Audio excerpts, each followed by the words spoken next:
আমাদের যে প্রোগ্রাম, সে নির্ধারিত প্রোগ্রাম, আসলে এই প্রোগ্রামটি অত্যন্ত গুরুত্বপূর্ণ এবং সময় উপযোগী। আর আমাকে এই প্রোগ্রামে ইনভাইট করার জন্য আমি কৃতজ্ঞ।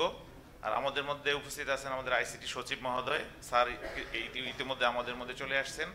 এখানে আমি দেখতে পাচ্ছি আমার স্যার, অনেক আমার ঢাকা ইউনিভার্সিটির প্রফেসর, বুয়েটের প্রফেসর সহ বিভিন্ন ইউনিভার্সিটির সরকারি বেসরকারি বিশ্ববিদ্যালয়ের শিক্ষক মহোদয়গণ এখানে আছেন। এছাড়া ব্যাংকের, আমরা যারা ব্যাংক নিয়ে কাজ করছি, ব্যাংকের সিটিও, সিআইও এবং এমডি, ডিএমডি পর্যায়ের কর্মকর্তারা এখানে আছেন। সবাইকে আমি ওয়েলকাম জানাচ্ছি আমার বক্তব্য শোনার জন্য। যদিও আমি আসলে বক্তব্য বেশি দীর্ঘায়িত করব না, অতি সংক্ষেপে আমি দুই একটি কথাই বলে যাব। আর আমার জন্য যে নির্ধারিত টপিক বলা হয়েছে, যে initiative taken by Bangladesh bank regarding cyber security as well as যে পলিসির কথাও সেখানে বলা হয়েছে। ইউ অলরেডি নো যে বাংলাদেশ ব্যাংক থেকে আমরা নানাবিধ পলিসি তৈরি করেছি, গাইডলাইন এবং পলিসি তৈরি করেছি। বেসিক্যালি পলিসিগুলো হলো আমাদের ইন্টারনাল ব্যবহারের জন্য, আর গাইডলাইনগুলো হলো সকল ব্যাংকের জন্য, এবং আমাদের যে আর্থিক প্রতিষ্ঠানগুলো আছে সেগুলোর জন্য আমরা সেই গাইডলাইন পলিসিগুলো তৈরি করেছি।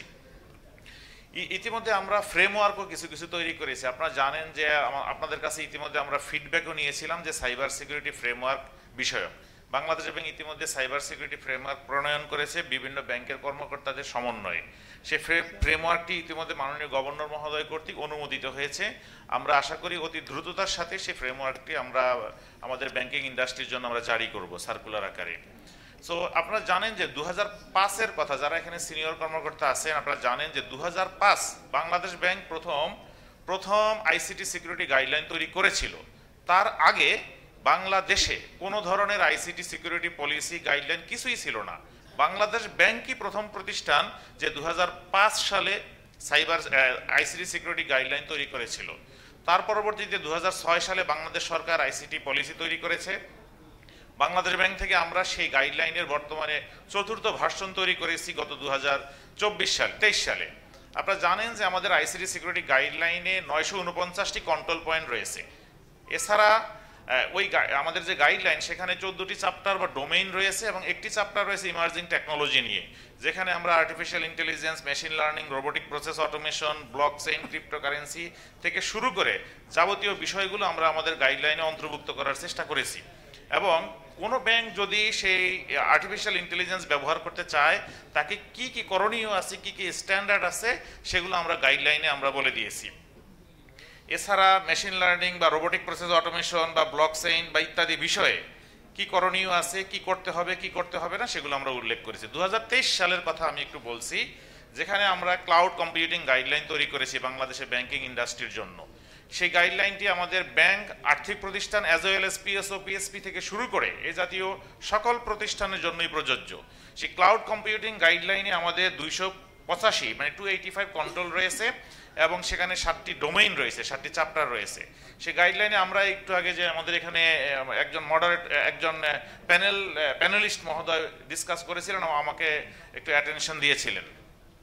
আমরা কিন্তু ডেটা সভেরেন্টি এবং রেসিডেন্সির জন্য আমাদের ক্লাউড কম্পিউটিং গাইডলাইনে উপযুক্তভাবে আমরা বলেছি। আমরা পার্সোনালি আইডেন্টিফায়েবল ইনফরমেশনগুলোকে আমরা ক্লাসিফাই করেছি, এবং আমরা বলেছি সেন্সিটিভ পিআইআই, নন সেন্সিটিভ পিআইআই কোনগুলো হবে, কোনগুলো দেশের ভিতরে রাখা যাবে, দেশের বাহিরে কোনগুলো রাখা যাবে।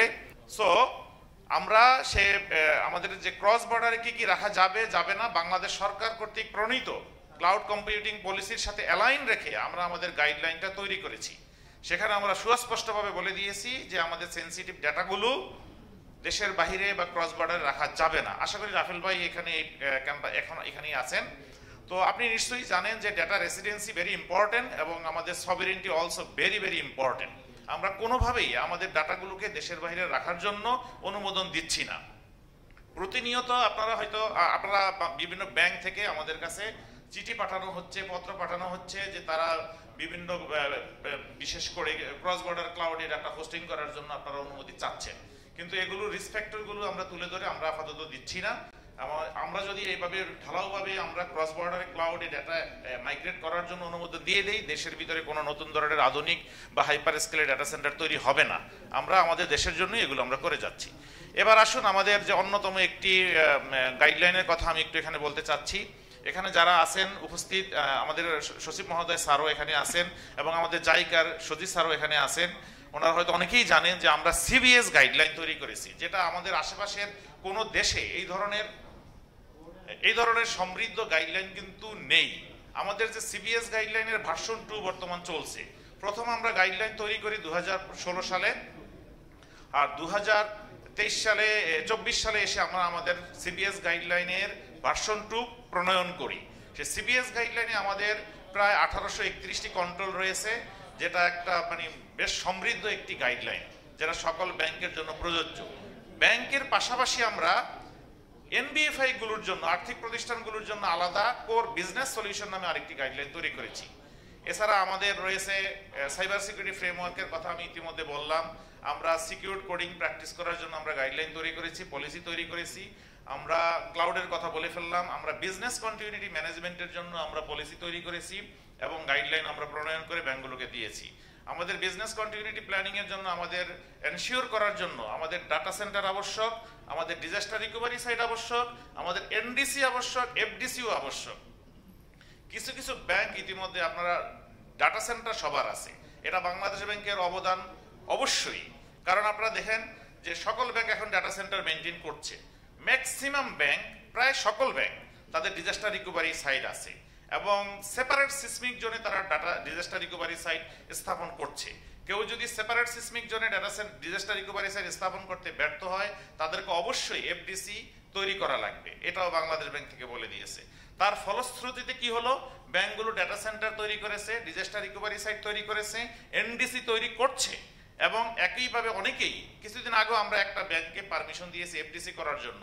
যশোরের একটি ডাটা সেন্টারে তারা এফডিসি করবে।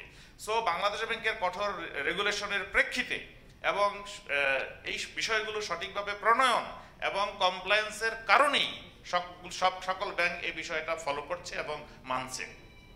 বিজনেস কন্টিনিউটি প্ল্যানিং খুবই আবশ্যক, এর বাস্তবায়নও খুব আবশ্যক এবং বিজনেস কন্টিনিউটি প্ল্যানিং ড্রিল করা আবশ্যক। এই জন্য আমরা নিরলসভাবে কাজ করে যাচ্ছি।